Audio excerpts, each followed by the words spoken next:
अस्सलामुअलैकुम my dear students. इस video के अंदर हम 14 प्रिंसिपल्स ऑफ हेनरी फॉयल जो है उसको डिस्कस करेंगे, जो कि थ्योरी ऑफ मैनेजमेंट भी कहलाते हैं। इन 14 प्रिंसिपल्स को हम लोग कैसे याद रख सकते हैं उसका एक तरीका मैं आप लोगों के साथ डिस्कस करूंगी। साथ ही साथ हम इसके ऊपर हर प्रिंसिपल के ऊपर छोटी सी डिस्कशन करेंगे और साथ ही साथ एग्जांपल्स आप लोगों को मैं दूंगी। इस वीडियो के एंड तक आप इस काबिल हो जाएंगे कि आप इन 14 प्रिंसिपल्स की जो स्टेटमेंट्स हैं उनको याद भी कर लें और साथ ही साथ उन्हें अंडरस्टैंड भी कर लें, ताकि एग्ज़ाम पॉइंट ऑफ व्यू से, क्योंकि ये एक इम्पॉर्टेंट क्वेश्चन है, तो आपको जो है वो लिखने में और इसको एक्सप्लेन करने में आसानी होगी। ये आपके सामने 14 प्रिंसिपल ऑफ मैनेजमेंट आ रहे हैं। हम आगे चलते हैं और देखते हैं कि इनको याद कैसे रखना है आपने। जी, ये एक सेंटेंस है कि एक डॉटर ने पूछा, डैड यू सी USSR। ठीक है, आपने इस सेंटेंस को याद रखना है, dad you see SSR, dad replied OIC। ठीक है, अब हम देखते हैं कि किस तरह से इस सेंटेंस को याद रखने से आप लोग जो है 14 प्रिंसिपल ऑफ मैनेजमेंट को याद रख सकते हैं। जी, डी जो है वो stands for division of work या division of labour, A stands for authority and responsibility, D stands for discipline. और इनको हम नेक्स्ट जैसे फर्दर स्लाइड्स आती हैं हम इनको डिस्कस भी करते हैं हर जो है प्रिंसिपल को। You stands for unity of command, S stand for subordination of individual interest, E stand for equity, next E stand for aspirate D corp, U stands for unity of direction, S stands for stability, next S stands for scalar chain, R stands for remuneration, O stands for order, I stands for initiative and C stands for centralization and decentralization। ठीक है जी, ये हमारे 14 जो हमारे alphabets हैं वो इनको represent कर रहे हैं। और इन 14 अल्फ़ाबेट्स को आप किस तरह से याद करेंगे? Dad UC USSR and dad replied OIC। ठीक है जी, इसको जब आप सेंटेंस को अपने माइंड में रखेंगे तो आपको ये याद रखने में आसानी रहेगी। अब हम देखते हैं कि ये 14 प्रिंसिपल ऑफ मैनेजमेंट कहते क्या हैं। Henri Fayol also known as the father of modern management theory. अच्छा, एक और चीज़ मैं आप लोगों के साथ ये यहाँ डिस्कस करना चाहूँगी। ये वाले जो हमारे प्रिंसिपल्स हैं ना, ये आपके जो है प्रिंसिपल्स जो हैं किसी को डायरेक्ट करने के लिए, किसी ऑर्गेनाइजेशन को फर्दर जो है वो किस तरह से डायरेक्ट करना है अपने कामों को मैनेज करने के लिए, उसके लिए इस्तेमाल होते हैं। जो ऑपरेशनल प्रिंसिपल्स हैं वो हमें जो है वो टेलर ने दिए थे, वो डिफरेंट हैं। ठीक है, टेलर प्रिंसिपल जो हैं वो डिफरेंट हैं और जो ये फॉयल के प्रिंसिपल्स हैं वो डिफरेंट हैं। ठीक है, तो आपने जो है इस चीज़ का ख्याल रखना है। जब थ्योरी ऑफ मैनेजमेंट की बात होगी तो उसमें यही वाले 14 प्रिंसिपल्स को आप लोग डिस्कस करेंगे। Gave a new perception of the concepts of management. He introduced a general theory that can be applied to all levels of management and every department. The Fayol theory is practiced by the managers to organize and regulate the internal activities of an organization. ठीक है, operational activities नहीं है। operational activities के लिए जो हमें principles दिए हैं वो टेलर ने दिए हैं। He concentrated on accomplishing managerial efficiency। ठीक है जी, अब ये 14 प्रिंसिपल्स जो हैं हम इनको डिस्कस करना शुरू करते हैं वन बाय वन।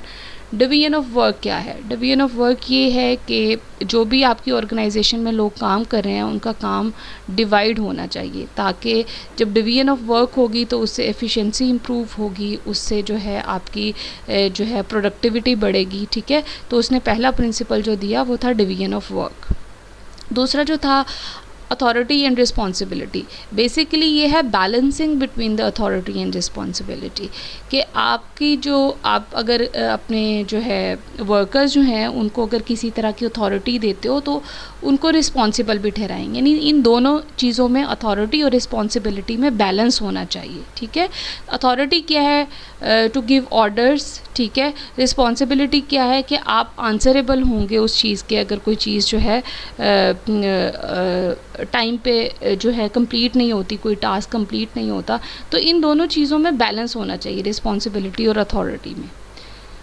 नेक्स्ट चलते हैं discipline. Discipline is very important in life as well as in the manager work. तो आपके जो हैं कुछ सेट रूल्स होने चाहिए, कोई जो है जैसे आपकी ऑर्गेनाइजेशन की जो है टाइमिंग्स होती हैं उनको फॉलो करना, और ये जो है सब लोगों के लिए एक जैसा होना चाहिए। तो डिसिप्लिन जो है वो बड़ा ज़रूरी है, एक टाइम का होना, एक जो है पूरी ऑर्गेनाइजेशन में जो है एक रूल्स का होना चीज़ों को, ताकि जो है एक चीज़ें जो है वो मेंटेन रहें। Unity of command. Unity of command में ये है कि आप जो है कोई भी वर्कर जो है किसी ऑर्गेनाइजेशन का, उसको कमांड करने वाला और उसको जो है वो एक ही पर्सन होना चाहिए। यूनिटी ऑफ कमांड, ठीक है। यूनिटी ऑफ कमांड मीन्स कि आपको जो डायरेक्ट नहीं, आपको जो इंस्ट्रक्ट कर रहा है या कोई जो ऑर्डर कर रहा है आपको, वो एक सुपरवाइज़र होना चाहिए आपका। Fayol wrote an employee should receive orders from one supervisor, ठीक है। Otherwise authority, discipline, order and stability are threatened. कि आप क्या होगा कि जैसे 3-4 लोग जो है आपको ऑर्डर करने वाले हैं, तो एक पर्सन जो है वो कंफ्यूज हो जाएगा कि मुझे क्या काम करना है। आप घर पे भी अगर देखें, अगर आपकी जो है मदर आपको कोई किसी काम में जो है वो कमांड कर रही हैं और उसी काम को फादर, और उनकी स्टेटमेंट डिफरेंट है, तो आप कंफ्यूज हो जाएंगे कि मैंने करना क्या है। तो इसी तरह से ऑर्गेनाइजेशन जो है उसमें कमांडिंग अथॉरिटी जो है वो एक पर्सन के पास होनी चाहिए। ऐसा मुमकिन है कि आपकी जो है वो डिफरेंट सेक्शंस में डिफरेंट सुपरवाइज़र हों, लेकिन एक पर्सन जो है वर्कर जो है आपका, वो अंडर वन पर्सन कमांड होना चाहिए। यूनिटी ऑफ डायरेक्शन की अगर हम बात करें, यूनिटी ऑफ डायरेक्शन में ये है कि आपकी तमाम ऑर्गेनाइजेशन के जो पर्सन हैं उनकी डायरेक्शन एक होनी चाहिए। डायरेक्शन एक होने का मतलब क्या है कि ऑर्गेनाइजेशन के कुछ गोल्स हैं, कुछ जो है रूल्स हैं, कुछ उसके स्लोगन्स हैं, कुछ मोटिव्स हैं, तो उन्हीं स्लोगन्स पे, उन्हीं जो है वो ऑब्जेक्टिव्स पे, उन्हीं प्लान्स पे जो है सब लोगों ने काम करना है, और वो प्लान्स बड़े क्लियर होने चाहिए, ठीक है। अगर कोई स्कूल है वो जो है वो क्वालिटी एजुकेशन पे फोकस करता है, तो आप जो है एज ए वर्कर वहाँ पे काम कर रहे हैं, बेशक वहाँ पर जो आपका कह लें कि चौकीदार है, या आपका टीचर है, या आपका कोई जो है वो कह लें कि मैनेजमेंट का पर्सन है, तो वो जो है इस चीज़ को फोकस करेगा कि भाई हम यहाँ पर अगर बैठे हैं, या ऑर्गेनाइजेशन जो है ये क्वालिटी एजुकेशन देने के लिए बैठी हुई है, तो वहाँ पे हर पर्सन जो है अपना रोल प्ले करेगा क्वालिटी एजुकेशन की तरफ, ठीक है जी। Subordination of interest over the individual interest. जो है individual should pursue team interest over the personal ones including managers, ठीक है जी। आपको टीम इंटरेस्ट की तरफ फोकस करना है, ना कि पर्सनल इंटरेस्ट की तरफ। और इस चीज़ को इंश्योर भी जो है ऑर्गेनाइजेशन ही करती है, क्योंकि पर्सनल इंटरेस्ट भी जो है वो हिडन होता है इन टीम इंटरेस्ट। मिसाल के तौर पे एक जो ऑर्गेनाइजेशन है उसका मकसद ये है, या उसका इंटरेस्ट ये है कि मेरी प्रोडक्शन ज़्यादा से ज़्यादा हो, ठीक है, मुझे ज़्यादा से ज़्यादा बेनिफिट मिले। तो अगर वो ऑर्गेनाइजेशन फ्लरिश करेगी, तो वहाँ के वर्कर जो हैं उनका कंसर्न क्या है कि हमारी सैलरी अच्छी हो, तो उनकी सैलरी भी अच्छी होगी।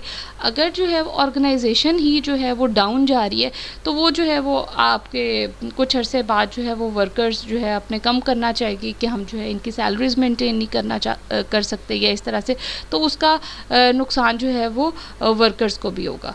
तो जो ऑर्गेनाइजेशन जिसमें आप काम कर रहे हैं उसका इंटरेस्ट इम्पॉर्टेंट है, और उसी के इंटरेस्ट के अंदर जो है आप की भी ग्रोथ मुमकिन है।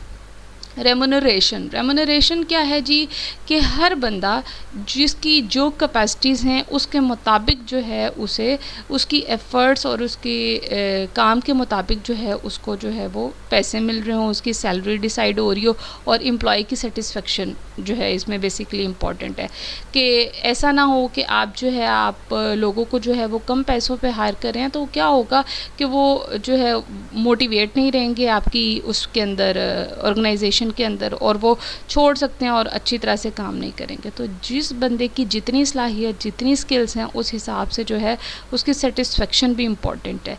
Centralisation and decentralisation. Centralisation and decentralisation से मुराद ये है कि डिसीजन पावर जो है वो ऑब्वियसली सेंट्रल होती है, कि कोई एक जो है वो जो हायर अथॉरिटी जो है वो डिसीजन मेकिंग कर रही होती है। लेकिन कभी कभार जो है इस पे आपको डिसेंट्रलाइज भी करना पड़ता है, आपको डिसीजंस जो हैं वर्कर से लेने पड़ते हैं क्योंकि वो इन दैट सिचुएशन मौजूद होते हैं। तो ये भी एक अच्छी प्रैक्टिस रहती है चीज़ों को मैनेज करने में, क्योंकि हायर अथॉरिटीज़ जो हैं वो कह लें कि डीप अंडरस्टैंडिंग नहीं रखती इन चीज़ों की। तो जो है जो वर्कर्स जो हैं या जो लोग जो है एग्जैक्टली उस इन्वायरमेंट में काम कर रहे हैं, उस फील्ड में काम कर रहे हैं, उनसे मशवरा लेना भी ज़रूरी है। स्केलर चेन क्या है जी? स्केलर चेन ये है कि स्केलर चेन में आप कि एक जो है वो एक चेन बनती है। मिसाल के तौर पे एक ग्रुप ऑफ पीपल है, तो उसको जो है इसको हम ना इस तरह से समझ सकते हैं चेन को। जैसे गवर्नमेंट स्कूल्स हैं, स्कूल में प्रिंसिपल है, प्रिंसिपल जो है वो आंसरेबल है जी हायर अथॉरिटीज़ को, फर्दर हायर अथॉरिटीज़ और हैं वो उनको आंसरेबल है। तो ये एक चेन बनती है कि आपकी जो है वो commanding authorities are in chain, hierarchical order होता है।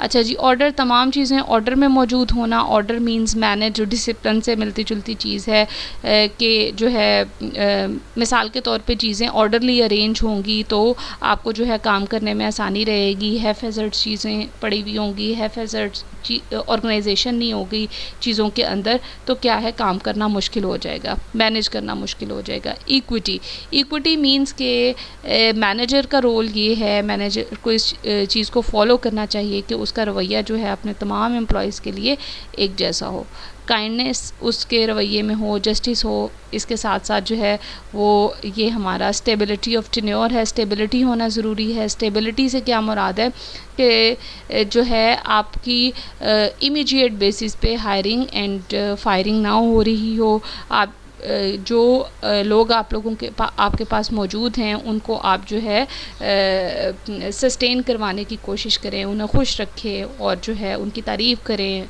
जो है उनको अप्रेजल्स के ज़रिए, उनके बोनसेस के ज़रिए आप जो है अपनी एक ऑर्गेनाइजेशन का एनवायरनमेंट को स्टेबल रखने के लिए वहाँ पे काम करने वाले लोग जो हैं उनकी मेंटल सेटिस्फेक्शन और स्टेबिलिटी बहुत ज़रूरी है। इनिशिएटिव ये है कि आपके एम्प्लॉयज़ जो हैं उनको इतनी पावर दें कि वो जो है गुड इनिशिएटिव्स ले सकते हैं और वो जो है वेलफेयर के लिए काम कर सकें, आपकी वो मशवरे दे सकें आपको। तो अगर आप इनिशिएटिव जो है ऐसे डिसीजन पावर सिर्फ़ और सिर्फ आपके पास ही होगी तो जो है वो अपने मशवरे नहीं दे सकेंगे, तो इस तरह से भी एम्प्लॉयज़ जो हैं वो डिसहार्ट हो जाएंगे। यानी सेंट्रलाइजेशन और डिसेंट्रलाइजेशन के साथ ही मिलती है चीज़ कि आप उनसे मशवरा लें, उनके मशवरों पे अमल करें। एस्पिरिट डी कॉप जो है इसका मतलब ये है कि टीम स्पिरिट, यूनिटी स्पिरिट होनी चाहिए, ना कि जो है इंडिविजुअल आप जो है वो काम करने की कोशिश करें। आप जो है एक टीम के अंदर रह के काम करना शुरू करें, क्योंकि अगर आपने लॉन्ग टर्म गोल्स पे काम करना है तो आपको एक टीम के साथ काम करना चाहिए। अकेला शख्स जो है वो जो है उतना प्रोडक्टिव काम नहीं कर सकता। मिसाल के तौर पे आप समझें कि स्कूल अगर आपने बनाया है तो ज़रूरत इस चीज़ की है कि जहाँ जहाँ आपको ज़रूरत लगे आप जो है और लोगों को हायर करें, अपनी टीम बनाएं, बेहतर से बेहतर लोगों को अपने साथ अटैच करें। ठीक है, तो इस तरह से अगर आप काम करेंगे तो आप एक लॉन्ग टर्म गोल्स को अचीव कर सकेंगे। अगर आप चाहेंगे कि बस मैं अकेला ही सब कुछ कर लूँ, कि मैं जो है वो मैनेजरियल टास्क भी देख लूँ, मैं जो है पढ़ा भी लूँ, मैं जो है HR के काम भी कर लूँ, तो ये सारी चीज़ें जो है वो इंडिविजुअल मुमकिन नहीं है जी। ये थे हमारे जो है 14 प्रिंसिपल्स ऑफ मैनेजमेंट। उम्मीद है आप लोगों को समझ आ गई होगी। डैड UC USSR OIC, आपने इस सेंटेंस को याद रखना है और इसके साथ साथ जो है आपने इनके जैसे डिस्कशन हुई है आपने इन सारे प्रिंसिपल्स को जो है विद एग्जांपल जो है अगर आप कोट करेंगे अपने एग्ज़ाम पॉइंट ऑफ व्यू से तो उम्मीद है कि आपको फ़ायदा होगा। Thank you so much. अल्लाह हाफिज़।